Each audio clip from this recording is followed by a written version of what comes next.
I sometimes feel those programs should just be overhauled completely. So peanut butter and I think I could think of some better foods for WIC coupons to be used for. I think I probably wouldn't use cereal. It's basically it's so driven by the cereal industry, and WIC coupons are so heavily loaded on buying cereal. That's sort of, and it's like, it takes them like forever to figure out what cereals they can and cannot buy, and then they get to the checkout and they have the wrong size box, and so then they have to pay for it. I mean, it's nasty. I think the nutrition education component could be so much better. There's sort of, it's sort of like, I have the carrot, will you come and listen to what I have to say? So it's sort of like, if you're a WIC participant, you don't want to hear what I have to say, you just want the coupons.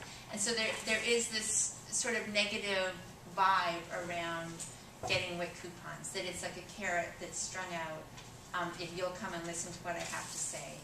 And the WIC nutritionists are very underpaid and don't feel always great about the position they're put in. There's a lot of issues surrounding infant formula and whether or not that should be supported or not. People feel very strongly about that. I don't have those sort of issues, but a lot of people say that you should only, if you're breastfeeding, why should we be paying so much money for infant formula through WIC programs when they should be breastfeeding? So yeah, so there's it's an important program. It feeds kids that would have issues otherwise.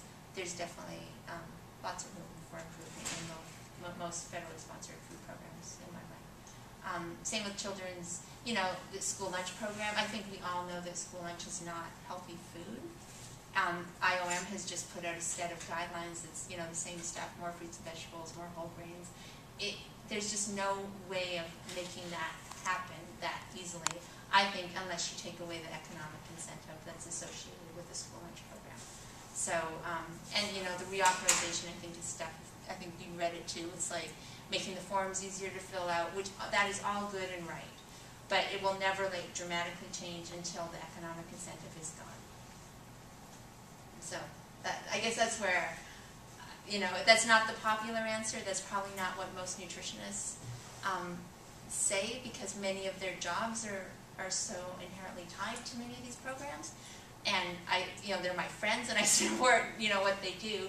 But it's just the way the program's structured. I think the other issue with school lunch is it was based, it was developed in 1946 because American soldiers were undernourished, and much has changed since then. There wasn't an obesity epidemic at that time. There wasn't vending machines in the school. There wasn't fast food across the street.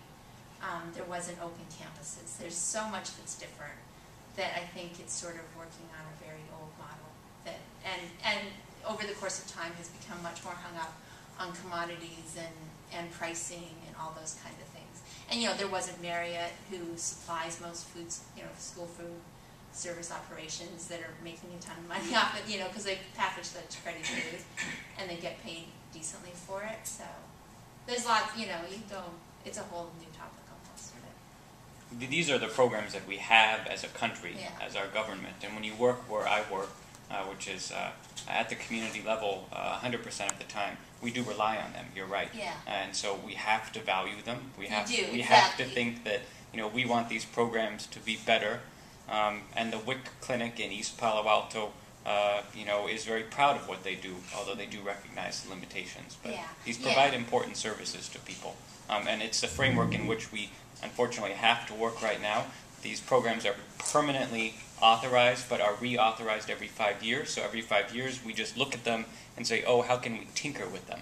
We don't think, how can we completely redo them? Yeah, and I think, and exactly. And if my peers and everybody in the country stood up and said, this isn't a good idea, they would go away, and that would be a disaster and a terrible thing.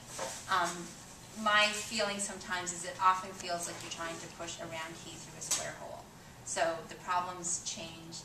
And I think that's the liberty I have in terms of being in a research position as opposed to a government position. If I've worked for government, many of my friends do, and I know where they get stuck. But it's a topic I love to talk about. I think there's no real right or wrong answer, but it's a hard one. So I mean, I would love to revamp WIC. I think it is a wonderful program. There's so much good there, but I think sometimes the economic incentives get in the way of what they really want to do. I think we are coming towards the end of our program. Any other questions from the audience? If not, we give a round of applause to Dennis.